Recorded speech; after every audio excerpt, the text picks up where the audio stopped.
অবস্থা দৃষ্টে মনে হচ্ছে বিএনপির উপরে ভারত রীতিমতো ঝাঁপিয়ে পড়েছে। এটি শত্রুতার মনোভাব নিয়ে ঝাঁপিয়ে পড়া নয়।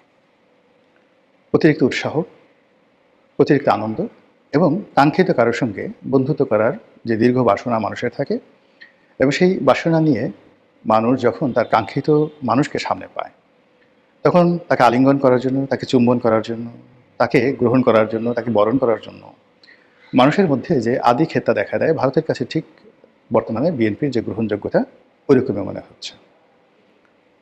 আপনারা জানেন যে বেগম খালেদা জিয়া দীর্ঘদিন কারাগারে অসুস্থ ছিলেন। তার উপর জুলুম হয়েছে, অত্যাচার হয়েছে।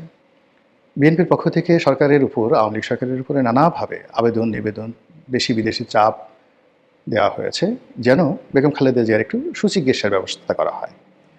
কিন্তু ভারত সেই দিকে ভ্রুক্ষেপ করেনি।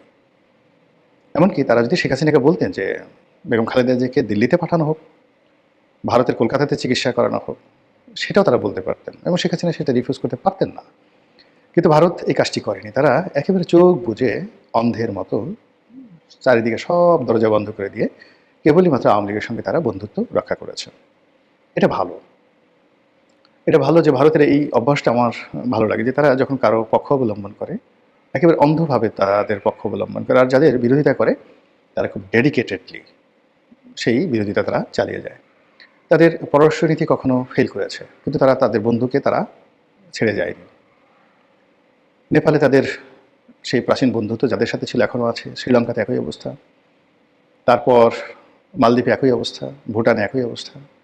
মানে কখনো কখনো সেই সকল দেশের যে রাজনীতির উত্থান পতন এবং ভারত এবং চীনের মধ্যে যে রেষারেষি, সেক্ষেত্রে ভারত যে কাজটি করেছে, যাদেরকে সাপোর্ট করেছে তাদের সঙ্গে তারা সেইভাবে থেকেছে।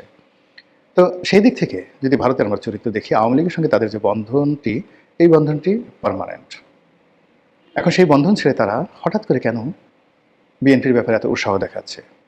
এটি কি আওয়ামী লীগকে ত্যাগ করে বিএনপিকে গ্রহণ করার, নাকি বিএনপিকে কনভিন্স করে তারপরে তার মাধ্যমে শেখ হাসিনাকে বাংলাদেশে প্রত্যাবর্তন করানো, তারপর আওয়ামী লীগের যে নিয়মতান্ত্রিক রাজনীতি, সেই রাজনীতিকে বৈধ করা এবং তাদেরকে সেই সুযোগ দেওয়া? এই কাজ করার জন্য কি তারা সেটা দেখাচ্ছে, নাকি গত 17টি মাসে তারা যেভাবে অপদস্থ হয়েছে, অপমানিত হয়েছে, লাঞ্ছিত হয়েছে ডক্টর মোহাম্মদ ইউনূস এবং তার সরকারের দ্বারা, যেভাবে ইসলামী ছাত্র শিবির থেকে শুরু করে প্যারিসে বসে বিএনপি এবং যাকে বলে জামাত, এদের চাইতেও সোশ্যাল মিডিয়াতে যারা খুব বেশি অ্যাক্টিভ, এ সকল ইউটিউবাররা যেভাবে ভারত বিরোধী প্রচারণা চালিয়েছে এবং যার ফলে ভারতীয় পণ্য বর্জনের ডাক এসেছে বারবার। ভারতীয় যারা লোকজন তারা এই দেশে কখনোই তারা নিরাপদ বোধ করেনি এবং বারবার তারা তাদের ভিসা সেন্টার বন্ধ করে দিয়েছে। এবং ভারতীয় রাষ্ট্রদূত গত 15 বছর ধরে বাংলাদেশে যেভাবে তারা চলাফেরা করতেন, এই গত 17 মাসে বলতে গেলে রীতিমতো বিশ্রী অবস্থায় তাদেরকে ঘরে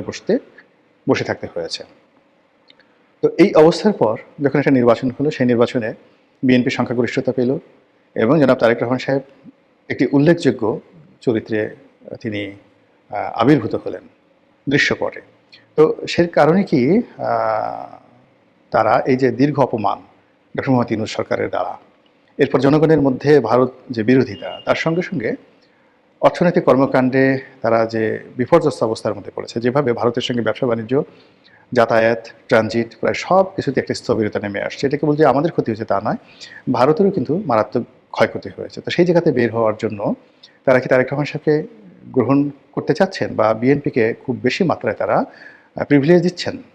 এই বিষয়গুলো নিয়ে আলোচনা করব। আমার কাছে যেটা মনে হচ্ছে যে ভারত যে কোনো মূল্যে আসলে বিএনপির সঙ্গে একটা সম্পর্ক স্থাপন করতে চায়, যে কোনো মূল্যে। তারা ডক্টর মোহাম্মদ ইউনূসের সাথে যেভাবে চলেছে, এটার যে নেতিবাচক প্রতিক্রিয়া তারা দেখেছে, কাজেই এটা তারা আর কন্টিনিউ করতে চায় না। তো তারা ভারত যেটা চায় যে বিএনপির সঙ্গে তাদের একটা ভালো সম্পর্ক হোক, তারেক রহমান সাহেবের সাথে একটা ভালো সম্পর্ক হোক, এটা তাদের একটা ফার্স্ট প্রেফারেন্স। দ্বিতীয় প্রেফারেন্স হলো যে ভারত বাংলাদেশ সম্পর্কের মধ্যে শেখ হাসিনার জামানাতে যে বিষয়গুলো মীমাংসিত হয়েছিল, ট্রানজিট, অন্যান্য বিষয়গুলো, যে চুক্তিগুলো হয়েছিল এবং বিশাল ভারতীয় বিনিয়োগ, বিভিন্ন ক্ষেত্রে যে বিনিয়োগগুলো হয়েছিল, সেই বিনিয়োগগুলো যেন চলমান থাকে এবং অর্থনৈতিক কর্মকাণ্ড যেন আগের মতো থাকে, এই বিষয়গুলো তারা নতুন সরকারের সঙ্গে একটি সমঝোতায় আসতে চাচ্ছে। আর তৃতীয়ত হলো, সঙ্গতি কারণে তারা চাইবে যে বাংলাদেশে কোনো ইসলামিক শক্তি এখানে ক্ষমতায় না আসুক।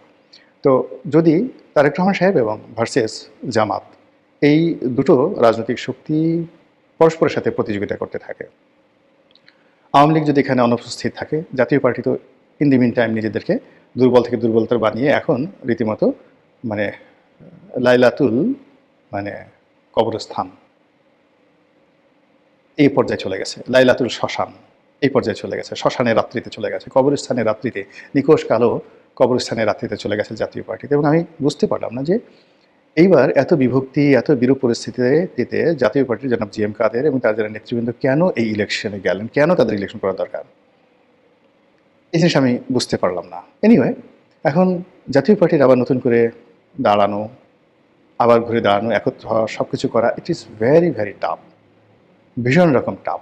তো এনিওয়ে, যেটা বলছিলাম, তো সেই অবস্থাতে যেটা হচ্ছে যে দুটো রাজনৈতিক শক্তি, একটা হলো ইসলামিক শক্তি আর একটা হলো মানে জাতীয়তাবাদী শক্তি। তো জাতীয়তাবাদী শক্তি মানে বিএনপির নেতৃত্বে যে সকল দল এখন তাদের সাথে আছে এই জোট, যারা ধর্মের ব্যাপারে লিবারেল, গণতন্ত্রের ব্যাপারে যাদেরকে বলা হয় লিবারেল ডেমোক্রেটিক দল। আর এর এগেনস্টে জামাত, এনসিপি 11 দল, তারা তো আছেই। তার সঙ্গে সঙ্গে যারা তাদেরকে ছেড়ে চলে গেছে, যেমন হেফাজত, তাবলিগ, তারপর চরমুনাই, অন্যান্য যে গ্রুপগুলো যারা একত্র হতে পারত বা হওয়ার চেষ্টা করেছিল এবং একবার তারা হয়েছিল, এই জোটটি খুব দ্রুত সিমেন্টেড হয়ে যাবে। উইদিন 2-3 মাসের মধ্যে সমস্ত ইসলামী শক্তিগুলো একত্র হবে এবং যে কোনো বিষয় নিয়ে তারা রাজপথে নামবে। এবং যারা তারেক রহমান সাহেব যদি ভারতীয় সেই বন্ধুত্বের দিকে হাত বাড়ান, নরেন্দ্র মোদী বাংলাদেশে আসেন, বিশ্বাস করেন এই মামুনুল হক সাহেবরা আবার রাজপথে নামবেন, জামাত রাজপথে নামবে, এনসিপি রাজপথে নামবে, আবার এই মানে ডেইলি স্টার, প্রথম আলো, এই সমস্ত পত্রিকা যাদেরকে পুরো ভারত বলা হয়, এদের প্রতি আবার আক্রমণ করার জন্য চেষ্টা করা হবে। এবং রাষ্ট্রশক্তি মানে রাতারাতি একটা ইলেকশনের মাধ্যমে নতুন সরকার ক্ষমতায় আসবে, কিন্তু ওই যে ব্যাকবন সোজা করে একটা বৃহৎ ইসলামী শক্তিকে দমন পীড়ন করার মতো অবস্থা হবে না। এবং এখানে মানে একটা ব্যালেন্স আছে, এই ব্যালেন্স, রাজনীতির যে ব্যালেন্স, সেই ব্যালেন্স আওয়ামী লীগ ছাড়া এই মুহূর্তে জামাতের জন্য রাজনীতি করাটা নিরাপদ নয়, আর আওয়ামী লীগ ছাড়া এই মুহূর্তে বিএনপির জন্য রাজনীতি করা নিরাপদ নয়। আর অন্যদিকে এরকম একটা অস্থির রাজনীতির যে পরিবেশ, তারপর একটা আনপ্রেডিক্টেবল অবস্থা, সেই আনপ্রেডিক্টেবল অবস্থার মধ্যে বিদেশি বিনিয়োগ করা, কূটনীতি করা, তারপরে দীর্ঘমেয়াদী একটি রাষ্ট্রের সঙ্গে আরেকটি রাষ্ট্রের সম্পর্ক স্থাপন করার ক্ষেত্রে নানা রকম বাধা এবং বিপত্তি রয়েছে। ভারত নিশ্চয়ই সেটা চাইবে না। তারা চাইবে যে যে যার শক্তি সামর্থ্য অনুযায়ী থাকুক, এবং এখানে কোনো একটি দল যদি একচেটিয়া ক্ষমতা অর্জন করে, তার ফলে যে ফ্যাসিজম তৈরি হয়, যে ডিক্টেটরশিপ তৈরি হয়, এটার ফলাফল কখনই ভালো হয় না। এবং সর্বশেষ শেখ হাসিনাকে নিয়ে তারা যে বিপদে পড়েছে, এটি তারা 15 বছরে যে লাভ করেছে, তার সাথে এই গত 17 মাসে তারা যেভাবে অপমানিত, লাঞ্ছিত হয়েছে, এটা আগামীতে তারা হতে চাচ্ছে না। এইগুলো এক। 2 নম্বর হলো যে এখন যদি আওয়ামী লীগ না থাকে, একেবারে নিশ্চিত যে জামাত যেভাবে সংগঠিত হচ্ছে, তারা বিএনপিকে পূর্ণ মেয়াদে ক্ষমতায় থাকতে দেবে না। অবশ্যই একটা মধ্যবর্তী নির্বাচনের আগে আসতে হবে, অথবা এমন কিছু ঘটনা ঘটবে যে ঘটনার প্রেক্ষিতে বিএনপিকে ক্ষমতাচ্যুত হতে হবে।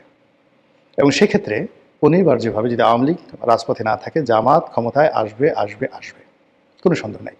আর জামাত যদি ক্ষমতায় আসে, সে উইদিন 3 মান্থসের মধ্যে টোটাল রাজনীতির course of action say change করে ফেলবে, পুরো সে ইসলামাইজেশনে চলে যাবে।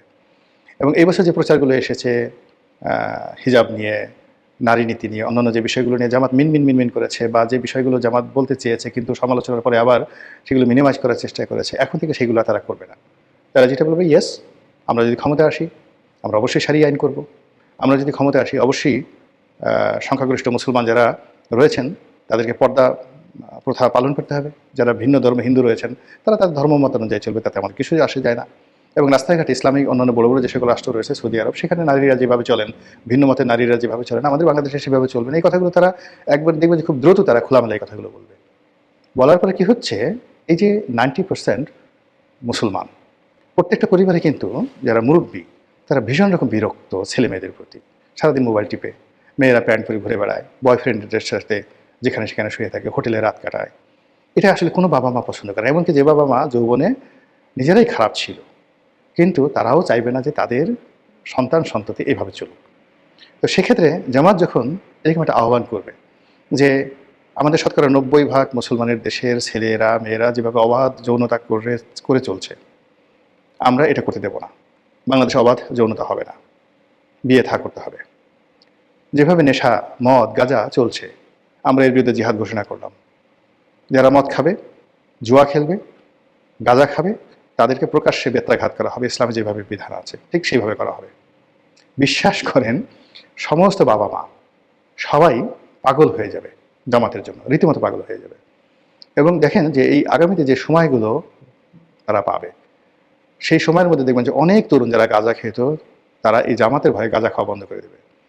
অনেক দুর্নীতি যারা করতো, তারা জামাতের ভয়ে দুর্নীতি করা বন্ধ করে দেবে। এই যে জামাতে যে ৭০টি আসন এনসিপি সহ, আপনি দেখবেন বিএনপির যে আসনগুলো, সেই আসনগুলোর চাইতে এই আসনের যারা সংসদ সদস্য, তারা একটা উদাহরণ তৈরি করবেন। এবং সেই উদাহরণের ফলে কি হলো, ইসলামের প্রতি মানুষের আকর্ষণ বেড়ে যাবে, প্রবলভাবে বেড়ে যাবে।